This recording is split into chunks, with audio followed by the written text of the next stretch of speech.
So, I mean, I went through a wilderness I got saved in 1999, went to church for 4 years. Things turned a bit nasty there, and I prayed. What happened? I'll tell you what happened. What happened was after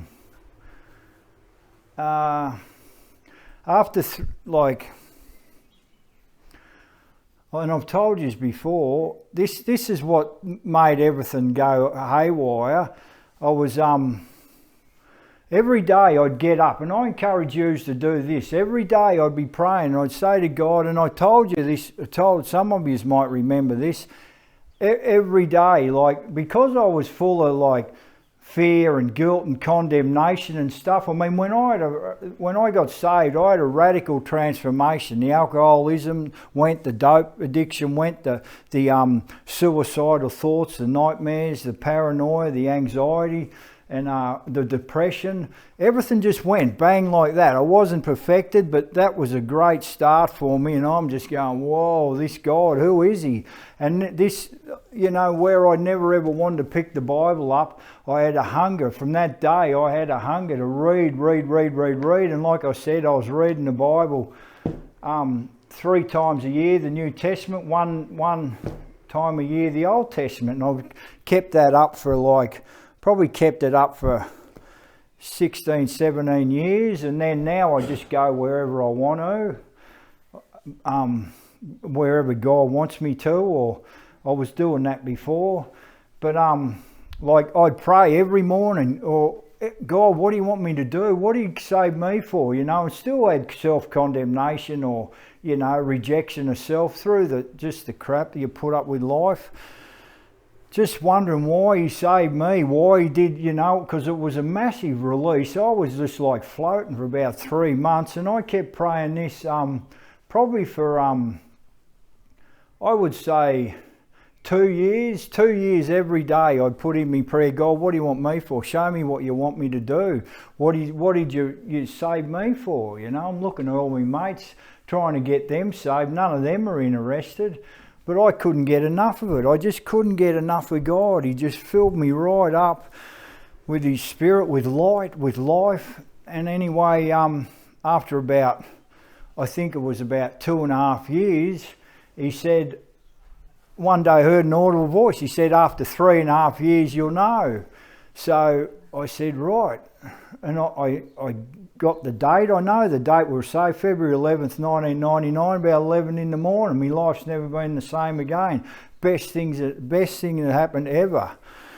And from that date, I just worked out, got the calendars out. I didn't have an internet or a phone. I had to get the counting this and that, and then right-o, and going through it a few times. Right, this is the date. This is the date, if that was you, God. And I knew it was God because I'd been asking. I said, right, on this date is 3.5 years after I was born again. And I was happy with that. I never asked him again. I believed it was him. And anyway, so another 9 months went on and nothing was going on. We're getting closer to the date, and I'm thinking, what's going to happen? So anyway, my father rings up at about, what was it? Oh, probably 3 weeks before, maybe. No, 2 weeks before, and he said, oh, you better come over. Your mother's sick, and she's got cancer, and she's nearly dead, and she's only got a month to live or something. And anyway, I thought, oh no, that's no good. But I'm thinking, maybe this is God. Something's going to happen over here, something good. He's going to show me what he wants me for. So I went over there. I didn't get on with my mother. I hadn't seen her for years. And anyway, it was a bit of a cool reception. But I got there the night before. I couldn't get there straight away because I had work commitments, had things to do. I had to wait 2 weeks to the very day, the day before, the day that God told me, the date that I had in mind. So I had to wait, and the day before I got there, I went up home, and Dad said, come out, and he said, no, you can't come in now, she's asleep. So I just walked off. I mean, God wouldn't even let me in the door that night, or that day. So I just walked off. I'd been around the town a couple of days, And everyone in the town was saying, oh, sorry about your mother, she's, yeah, and I'm saying, what do you mean? She's not dead yet, you know. I had faith God was going to do something. I had total faith something was going to happen. I didn't know what, but, you know, half a dozen people, because it's only a little town like Exeter, probably smaller, heaps smaller actually, and everyone knew everyone, and I said, yeah, she's not dead yet. You just go a bit easy, you know. Anyway, the next day I walked up about nearly to the very minute that I was saved. I've looked into the, Dad's let me in, and I've stuck my head around the corner and seen my mother, no hair, no, everything, just looking like a skeleton. Death was all over her. And I heard, as I looked around, I heard these two words loud and clear, death and cancer. And I thought, right, and I had heard about casting out demons. I knew about the self-deliverance, and I knew about the battles that came after, you know, the grace, the salvation or the born-again grace had gone, and then the battle in me started happening. So I didn't really know what to do, but I knew I had to do it. And anyway, I said sorry to Mum for being like a bad kid and stuff, and we had to make up, like, you know, try to connect in a bit of a way. And anyway, and we did, and she was a bit, you know, hard too. And after about 20 minutes, half an hour, I led her in a prayer, the Our Father prayer. I told her I'm born again, things are different, God saved me. And she grew up in a Catholic home, and she probably never ever thought that stuff would come out of my mouth, because I couldn't wait to get out of the flaming Catholic Church when Dad was dragging us there, I tell you. Anyway, as soon as she finished that Our Father's prayer, righteous anger really came up in me, and I knew it was God, and I just said, I bind you, spirit of death. I might have said cancer first, whatever it was. I bind you, cancer, in the name of Jesus Christ. I rebuke you, command you to leave. You got to get out. I cast you out in Jesus' name. And I bind you, spirit of death, in the name of Jesus Christ. You got to leave. You got to get out of me, mother, right now in the name of Jesus Christ. And that was all I said. But that was enough. I felt that was enough. Didn't feel to go on. And anyway, then we're just talking, and within 5 minutes, probably, yeah, about 5 minutes, she said, tell Dad to get me some 2-minute noodles, I'm hungry. And I'm going, you beauty. And then I said to Dad, how long since she's eaten? Well, it's been 2 weeks since she's ate anything. I mean, they were she had the chemo thing pumping right into her heart, you know, and she was like right on the verge of, like she had not much longer to go. But I didn't see anything move. But I knew them prayers had hit the target. I didn't know anything. I didn't know how deliverance, or you had to like keep it up or do this or do that. I knew nothing. I went down, I think I went home the next morning back to Tassie. And anyway, I found out in the night, they thought she was dying. And my sister was there and holding a bucket under her, and she was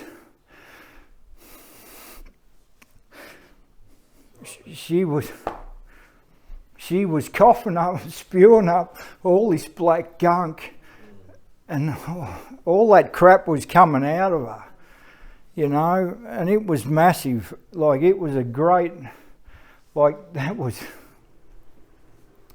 God setting her free. Not when I was there, that was him doing it. I had nothing to do with it. And then I thought, wow, is that what you want me to do? Heal the sick, cast out demons, righto. Anyway, I was really like high on that. Thought everything, right, I'm just in. I'm like, you know, the Apostle Paul, I'm just going to save the world and everything. Nothing really went right after that, but that was me start. That was the destiny God had given me. And I'd got a good word a year and a half after I was saved. Actually, might have been 2.5 years. I can't remember if, I think I done that after this prophetic word that I'll play you, and so anyway, I've come back to the church and told them all, and they didn't believe it. They didn't believe it. I'm saying this is what happened. That's good. None of them wanted to listen, and I could see, is there a bit, what are you, envious or jealous? Something's going on. Why don't you get up, you talk about your miracles or miracles in the Bible, but you never talk about your own. If someone wants to talk about them, and you don't want to hear, and that frustrated me. And then I got into trouble in that church because I was reading the word, and after 4 years, an audible voice spoke to me and said, as I was praying for the church, don't go. And anyway, I said, God, they tell me if I don't go, I'm going to go to hell. I'm going to go, if I don't tithe, I'm going to go to hell. If I don't obey the elders, I'm going to go to hell. If I don't do this, I'm going to hell, or do that, blah, blah, blah. And then he said, anchor yourself in the word, another audible voice. And I'm going, dancing around the lounge room going, you beauty, I don't have to go to church anymore. And I felt the freedom, and then I was on my own path to make all my own mistakes without anyone influencing. But before that, my mother got better, but she only got better for 9-10 months. She bought a camper van, drove up to Queensland. But what happened, my brother went around, and he knew, he was a Christian, and he knew that when I prayed, something happened, and he's gone around the town, all these people expecting her to die, and he's saying, Peter prayed for Mum and she got healed. And then Mum went around town afterwards saying it wasn't bloody Peter, it was the chemo. And I'm thinking, fair dinkum, you just can't win. But that was the rejection that I got from her for years, so that didn't surprise me. But she did. She got 10 more months. Then the cancer came back, and it was she passed away. I had a dream actually. A voice spoke to me and said the cancer's come back. Instead of praying and fasting like I did a 3-day fast before, I just thought, it was easy last time. I'll just go and do it again. But it didn't really. I didn't have any, she said when I was laying hands on her, she could feel it going in, but she passed away a few days later. But she was a lot more softer, a lot more open to it. And we found Christian music in a glove box. Yeah, because she was hard. She was an alcoholic, and so I believe she's made it. I could go on there, but anyway, back to the church bit. I got our church, but what happened before, in between the 6 months between my mother's healing and the church, me getting out of the church, there was another bloke, and that we were doing this ministry. It was a platform ministry where they were encouraging everyone to get up and just share something for 5 minutes, encouraging them to speak. And anyway, it was good. Everyone was having an opportunity. One of the elders was running it, and someone else was going to have a go, and he said, no, we've run out of time, we're going, and you can't go. And he said, it's only a couple of minutes. Nah, we're finished. And anyway, the thought come to me, that's a bit hard, why don't you just let him speak? What's the difference, another 5 minutes, mate? And anyway, he wouldn't let him, we're all out the door, but an audible voice spoke to me then and said he'll be gone in 6 months. And I'm thinking, fair dinkum, I'm looking around, who's that? I knew who it was, or why tell me that? And on the way home, Poss wasn't there, I'm driving home, why tell me that guy? What am I going to do with that? Do I go and tell him? Do I just wait? Or what do I do with that? And then I'm praying over a couple of days, and he said he had to fulfill this prophecy that was spoken over him. The fella was a Maori, and he married an Australian wife, and they had to go back to reconcile the blacks and the whites over in New Zealand. If you even call them blacks, they might call them browns. I don't know what they call them, Maoris. And anyway, that was the prophecy spoken over them, but they didn't fulfill it. And I asked God, I said, well, what do I do? And he said, if he goes back, as soon as his feet touch that New Zealand soil and he starts walking in his prophecy, he'll be healed. And I told him that. I went and told the pastors, the elders. He started to get sick. Yeah, he started to get sick. I said, if he gets sick, I'll go and tell him. And about 4 months later, he starts breaking out in these big brown blotches, and I'm going, oh no, because I didn't like confronting anyone, or, you know, I wasn't someone to go and talk serious to anybody, you know. Yeah, and anyway, they're taking him around, all these healers, all these whatever, the people with all these gifts apparently, and nothing was happening. So I went and told the elders, the pastor, we had a meeting, and I said, this is what's going on. This is the voice I heard, and this is the date. From 6 months to there, like the date I got off. I said, this is the date. If he's not, if he don't go by then, he's going to die. And anyway, they said, yeah, righto, we'll go and tell him. And anyway, I went back in about 3 weeks, and I said, did you go and tell so-and-so about what I said? Oh, nah, we didn't get round. I said, what? I'm telling you, he's going to die on this date. You should have told him. And he said, no, you can go and tell him. And I'm only like a probably 3.5-year-old. Actually, no, this was right at the end of the 4 years. So I went and I went into the lounge room and said, look, this is, and told him the whole story, heard the audible voice, believe this is the word for you. And she said, yep, that word's been spoken over us. We believe we got to fulfill that. And I said, well, you better think about it real hard and get yourself moving, because if you don't do it by this date, your husband's going to be dead. And I'm talking to the wife. The wife was full of Jezebel. And anyway, or actually, yeah, that was what I said. And I didn't say the date there. I just said, look, this is what God's told me. I believe I got to tell you. And anyway, I went home, and she's rang up 3 days later, and she said, well, thank you for the word. We actually had $3,000 saved for that trip, but we decided to buy a new car instead. And I said, you know, I didn't swear at her. I said, righto, then your husband is going to be dead on this date. And that was it, hung up the phone. And anyway, guess what date he died? And they're accusing me of witchcraft, they're accusing me of this. I went, and that was it. And that's when God said, don't go, you know, forget them, you know. And they're still going around circles in the same place. But that's what started me wilderness. And I went to another church up the road for 12 months. I'd walk in there. They were connected with this church. I just wanted fellowship with me mates. Some of me mates before I was saved were going there, or one of them was. And I had another couple of blokes who were pretty good. And I walked into that church every Sunday for 12 months. And the pastor, there was only 15 people in it. The pastor and his wife only spoke to me about 3 times.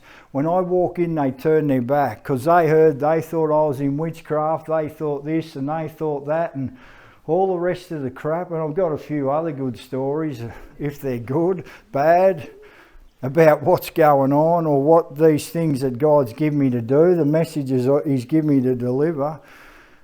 But anyway, so I got sick of that. I played this prophecy to them. The very last time I went, I said, oh, they talked about Lynn Perry and John Jackson.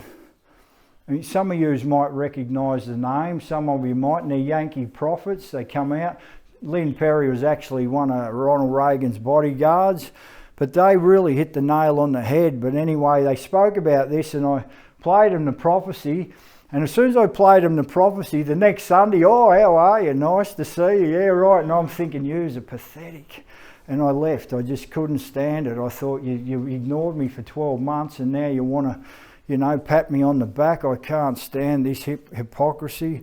So I left. I entered the wilderness. Here's the wilderness. That we started an FGB group, like a men's group, and that went good for a couple of years. Then someone moved away, this one moved away, this one left, you know. It all just, and because we were making a bit of difference, we made I made 9,000 of these testimony DVDs. We're handing them out for nothing, and had people knocking on the door, even at Pyngana, drug addicts and alcoholics, and they went through all the prisons in New South Wales. They were going overseas and stuff like that. And yes, good things were happening, and then all of a sudden it faded off, and I was by myself in Pyngana, just wondering, what's next, God? What's next? What's next? And anyway, in between, we went to Africa. We went to we went all over the place. I was making every mistake under the sun. I couldn't fit anywhere in any church, anyone. They weren't on the same path as I was. I couldn't connect with anyone, even me mates. They just couldn't connect with me because, you know, the warfare I had to do because of coming out of the Rosicrucians and stuff, and just the other stuff that I was looking at, not the design formula that the churches were dishing out. I could look at anything I want because I had no one holding the reins, which sometimes is a mistake, I tell you, but a lot of times it was good. But I kept reading and reading and reading, but then anyway I just went round and round and round in circles. I felt alone, felt rejected, felt, you know, discouraged, wondering what was going on. And then after a few, you know, you start to get over them things. You start to grow. But this word that I got, this was the thing I held on to the whole time, this prophetic word. And when I got this, me and Poss, we got married. We went to the mainland, and I got delivered of the alcoholism, but 3 months later we got married. We went on the boat and we thought, oh, we'll just have a drink with our tea. That was it. Bang. And like one drink, and then one drink turned, and I had a few beers with me mates on the mainland. Then I started playing footy again, and that was a bad move. And then it just started spiraling out of control, and I couldn't contain it. And every time I'd get on it, I'd be on my knees the next morning saying, God, forgive me, forgive me. This went on for like 12 months or even more. And I drank a bottle of whiskey, you know, sculled it after like I used to, and ended up cartwheeling down some steps and broke my neck, and put me back out. God healed it though. He healed it in a healing meeting. But yeah, it was sort of a bad roller coaster, and you know, I'm thinking I'm falling back. I didn't want to, but I just kept falling back. And then these prophets were coming and to the church, and this is like after 2 years. It was 7th of the 7th, 2001. So that's about a year and a half after we were saved. Well, that's when I was drinking. That's what the day we stopped drinking. So I was probably a year and 15 months I was drinking, probably. And anyway, I'm getting filled with condemnation again, guilt and shame and all the crap that goes with the sin, you know, any sin.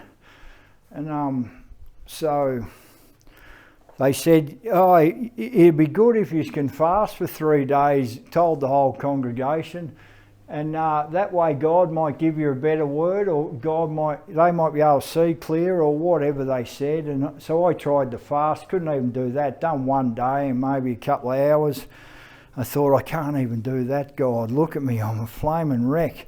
And I'm thinking, these blokes, when they line up, because these are pretty famous prophets, when they line up, they're going to know what I've been doing, you know.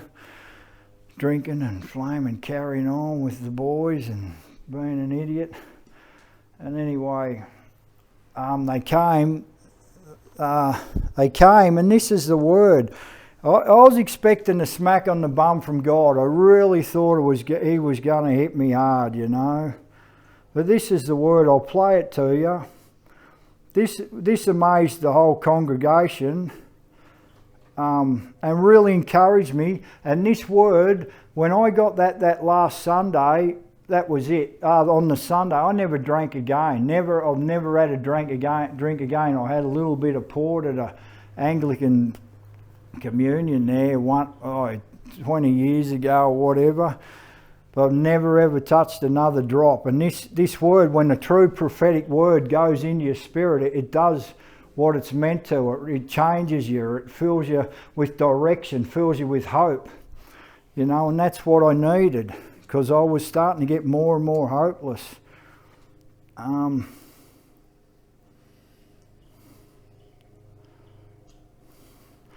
So this is it. John Jackson's first thing goes for 5 or 6 minutes.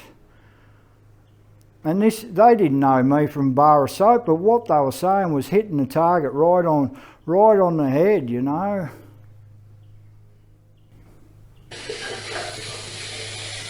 Son, I am bringing you into a peace and understanding of surrender to the Spirit of God and to the Lord God Almighty, for you have been one who says, I want God to take the reins of my life, but no, I don't. I want him back. I want to control this. I want to guide this. And then you have said, I will turn it all over, and then, well, I'm not sure if he'll do what I want, so maybe I shouldn't. And I'm causing there to come a new stability and a new confidence and a new trust within your heart. That there is a God who cares for you, who looks for your good, and you can trust him. I want you to begin to look outwardly to those that have needs within their lives that are round about.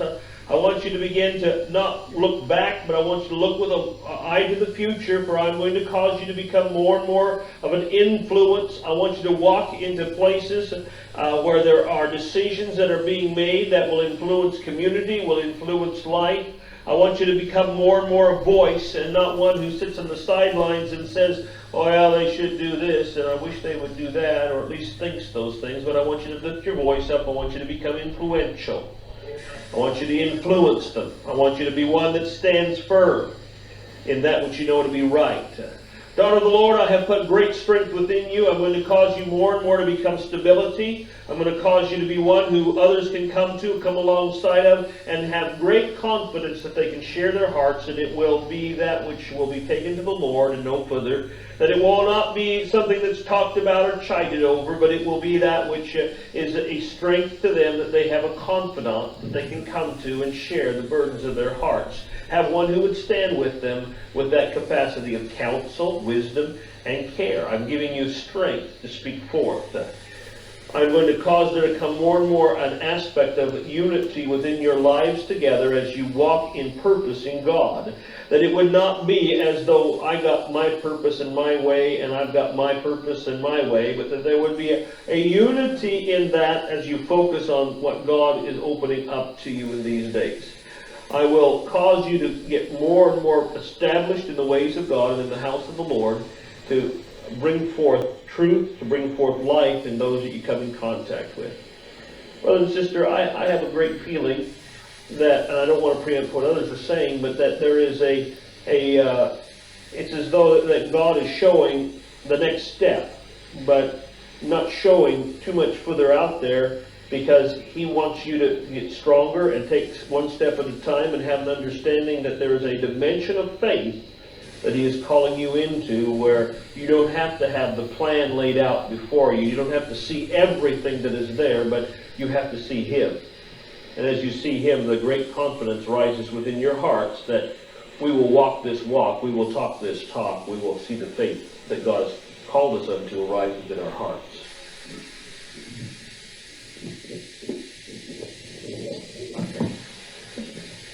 Brother, the picture I get is very similar to what Brother John said. It's like that it is time, well, in the past, imaginations has come to your heart and said, why don't they do? Why is it they do? And it has been a reason for you to be able to say, well, I won't have to really commit myself that much, because those folks don't have it together. And the Spirit of God is going to cause you in your mind to stand before the throne of eternity and to see heaven and hell, life and death. That there will be from the depths of your being, this is who I am, this is why I live, this is my destiny. And where others stand with me or not, I will use no one else as a reason, no excuses, It's just my play with the living God. And son, I'm going to cause you to have a time, even shortly, where you're going to come face to face with the reality of who and what you are, that it cannot be what others say and what others think that shall mold your life, that it shall be out of your innermost being, a relationship, covenant with the living God.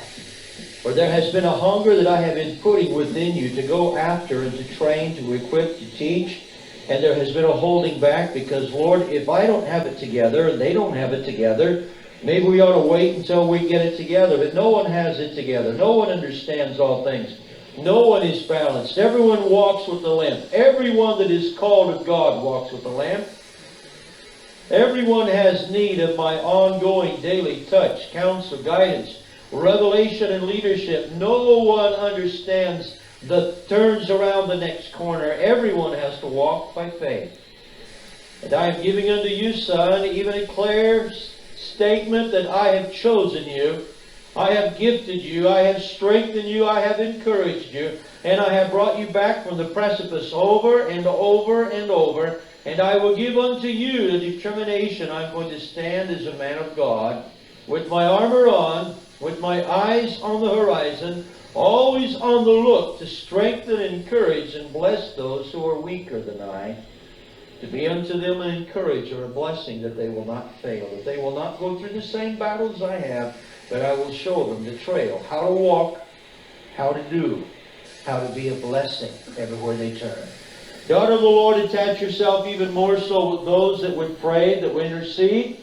Express your burdens, express your concerns, but also know that I will speak unto your heart my desire, that as you give yourself unto the things that I've been speaking unto you, I will heal what you can't heal. I will restore what you cannot restore. I will give unto you wisdom to speak into situations that you wonder, well, how'd that get in my mouth? And I will put within you a word of wisdom and the ability to bring rest and peace when it seems like there is no peace. I will bless you, says the Lord. Yeah, so that was the word that was sown into me, changed me life, you know, totally. And I had a direction, I had a hope that I could walk in. And so I mean, they got that on tape, obviously, and I listened to that 12, 20 times, I don't know how many, because I needed hope, I needed a direction. When I went into the church, I wanted to hold on to man's hand, because I'd never... always just been like monkey see, monkey do sort of a bloke, you know, easily led and but this time, and I went into church, I was looking for someone to counsel me, to guide me, to like take me under their wing and teach me about Christianity. I couldn't find anyone that like would tell me the stuff that I probably wanted to know or even needed to know. And anyway, this... so God wanted me to separate from the people, you know, and that it wasn't them that rejected me. God made them reject me. It was God got me out of that place any way he could. I mean, I'm not blaming them. It's like Joseph, he never blamed his sons when his brothers, when they sold him in the wilderness there. He realised it was the work of God for him to go through the wilderness and then, become the second in charge of Egypt. It was all God's plan, and this was the plan of God. But that was word was it. Like I said, I give up drinking straight away, and my thought was, God, if I'm going to be something, you're never going to use me while I'm drinking. And I just said, I'm never going to drink again. That was it. I never did, and there was no like withdrawals or nothing. Like before, I'd have sugar withdrawals before I was saved if I tried to give it up by myself, and not that I was very successful, but you know, when you're giving up alcohol, when you're drinking it every day, binge drinking, like, you know, like I was full on into it. You'd be eating cakes and lollies and chocolate and any sugary thing just to get rid of that craving. But this time there was none of that. And anyway, that was the roller coaster. A roller coaster, you know, you get into depths of despair, then you get a victory, and up and down and up and down and up and down. I'll tell you something, I've only just come out of that wilderness. this word's only just taken place, like what we're doing here. I did have the FGB group. I did have a group in Hobart, but they weren't as hungry as you. They were just coming for the food, I reckon. You know, I'm serious. Yeah, I was making all these things up, and yeah, anyway, none of them move forwards. And that's the wilderness too. That's the confusion, the frustration, you know, you got to keep going back to God. What's going on, God? You got to be patient. And I wasn't patient, but I knew I had a gift in me, and I'm going out looking for people to pray for, to cast out demons, heal the sick, whatever, you know. And anyway, trying to save the world, and some good results, and a lot of failed ones. You make yourself look like an idiot and shameful and that, and you know, because you want to pray for people that don't want you to pray for them anyway. That's a bad move. You don't want to do that. But anyway, when I was in Hobart, we just come out of Hobart. It's been 6 years ago we moved to Hobart. We've only been here 12 months from Pine Ganna. That's where we're living. Anyway, God said clearly, God gave me the word to go down to Hobart. That was clear as anything. And I'm thinking, finally out of the wilderness. We left at Pine Ganna after 20 years. Right, she's all going to happen now. I'm in. And then we've been dealing with the ex-high priestess, you know, and I had all the evidence, all the proof of all the pictures which you have seen, you know, and surely the church is going to listen to me now. Guess what? They didn't want me. They didn't want to know nothing about it. It was really bad. And I pushed and pushed and pushed and tried and got frustrated again, you know, and just tried. And I wasn't doing it for myself. I was doing it to wake them up, because they're bragging about shutting the churches down, cursing the churches. I could see the division and offence. They're still doing it. Every church, you know, if they're going well, the witches will come and curse it and it'll shut down or split, at least split.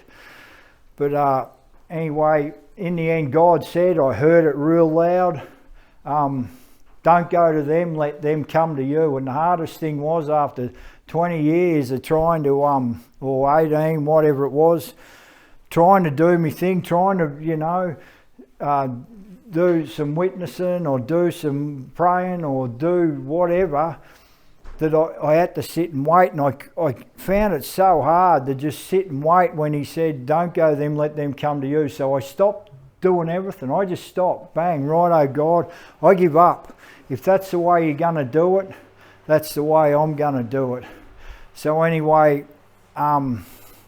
sat there for, I don't know, a week or two or whatever. And anyway, some people, I started getting phone calls. They heard, people in the churches heard, because I went to a church there 6 months, done a bit of deliverance on some people in there. I cast a demon out of Jezebel, out of an elder in the prayer group, and they didn't like that, and I wasn't allowed back in the prayer group. So anyway, I thought, well, maybe that'll wake them up, but it didn't. Anyway, so I had to sit and wait. Then all of a sudden the phone would start ringing. They started ringing around from all over Australia, or even Africans ringing up, because I had a bit of a Facebook site or my YouTube or something. They were finding out I was here and I wasn't even putting any effort in.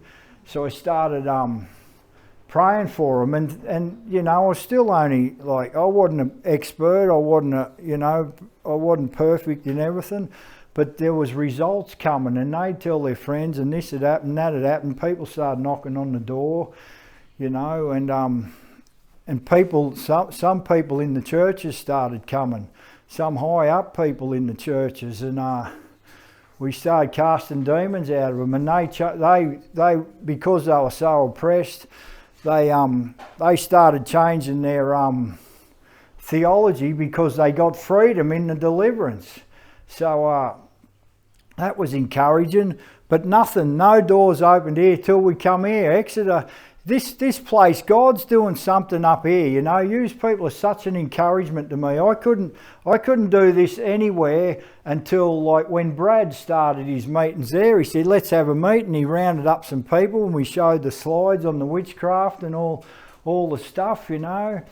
And anyway, things just started to get, it's like bang, the wilderness is over for you. You move here, I mean, look at the house we've been given and stuff like that. And everything's just fitting into place. We're so happy here, you know, especially with the people that are hungry, use people that are hungry. And have a look, remember that there was a, I don't know if you heard about what's going on. Something's going on in the West Tamar.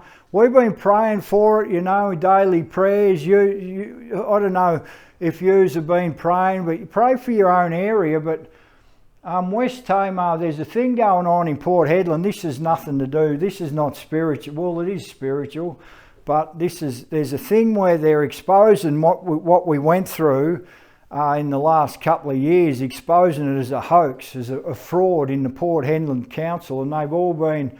Every council in Australia and every council member in Australia, I think it's 5,300 and something, has been given an email of how there's so much contamination in these things. And now there's a doctor here in West Tamar, right just down the road here, that's causing world headlines too, you know. And she's really pushing it along here, you know. God's going to set the captives free. There's going to be massive amounts of people coming out looking for help. And, you know, this is, and when God shows you, you know, if you seek him, he'll give you the next step, or he'll give you the next step. He'll give you a bit of an idea about what's coming, you know, which way to turn. So I believe these, you know, these training things and stuff, what we've been doing, especially with the ex-high priestess, they're a bit radical, but you learn so much in a short amount of time.